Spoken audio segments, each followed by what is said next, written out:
Ayan, so welcome back again guys to our YouTube channel.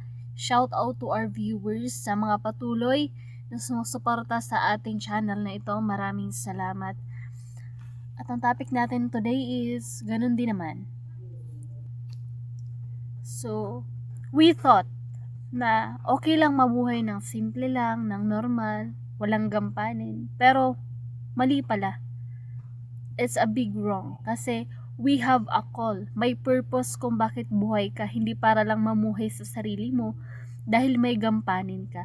You are called to serve God.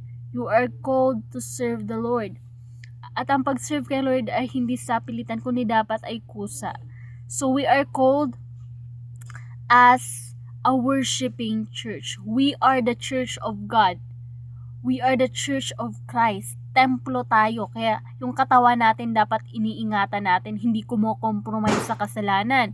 Lalo na mga youth ngayong days, nako po, puro sexual sins ang nangyayari. Lustful desires. We must avoid that.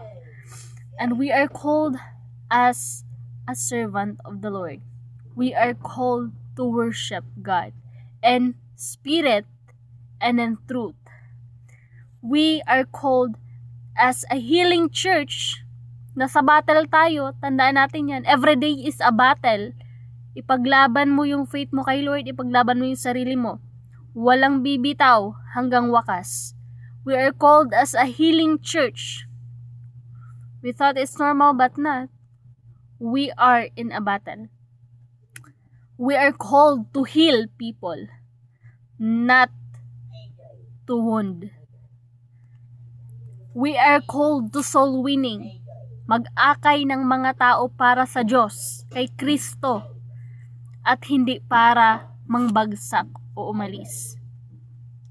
We are also called as a warrior. Yan, anong ginagawa ng warrior?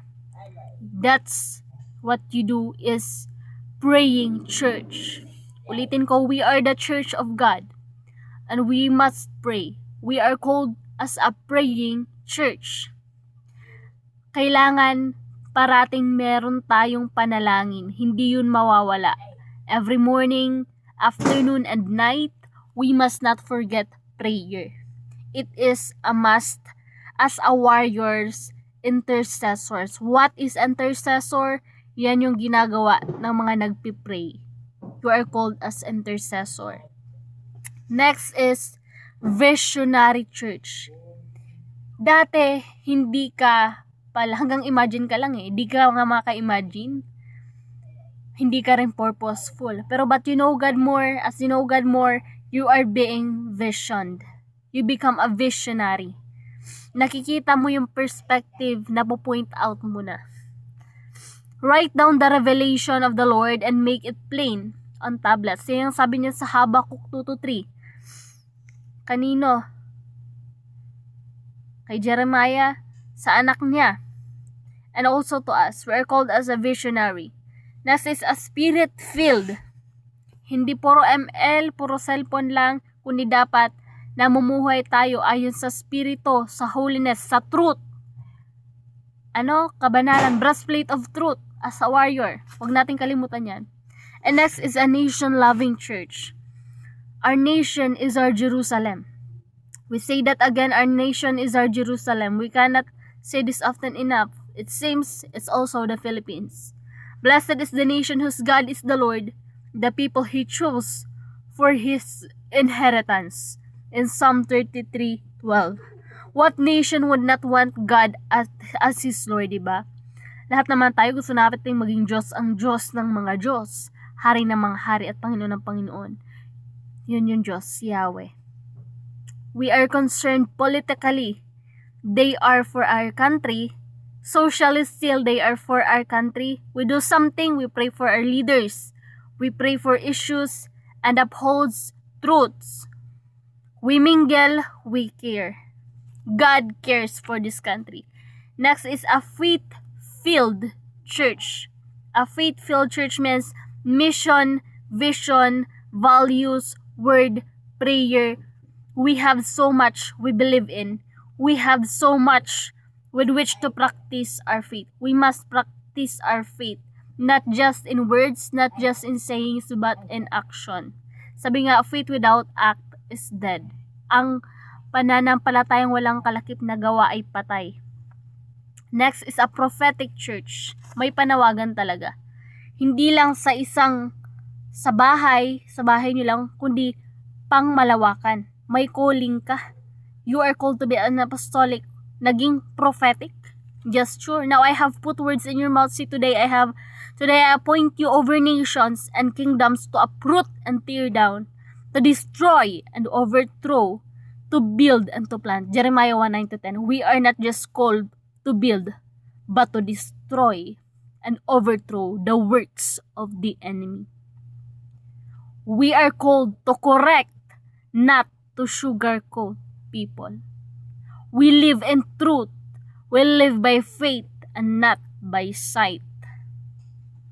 Apostolic Church 10. We have 5 fingers on each hand, yet all parts of the hand are equally important. We need them all to function effectively and efficiently.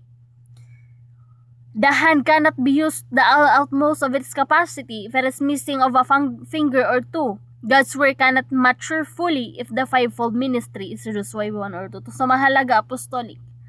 You are called to be a disciple of Christ. Tinawag ka ng Diyos na maging disciple niya at magdi-disciple ka rin, katulad ng ginagawa ko, nagsishare ng Word of God. Huwag mong sarilinin yung salvation. You need to share it. Bluetooth mo, i-share mo, huwag mo lang i-bluetooth. Kasi ang kaligtasan ay hindi lang para sa isa, kundi para sa lahat. Kaya nga namatay si Christ para sa atin. Kaya nga sinugo yung anak niya para sa atin. Next is a giving church. Huwag mong saralinin yung blessing na binigay sa'yo ni Lord. If you have something to give, give it. Blessed is a cheerful giver. It is more blessed to give than to receive. Acts 20:35. The Lord Himself herein speaks. So, mapalad ka. Next is a serving church. Ano yan? Mga gift rin yan. Calling yan.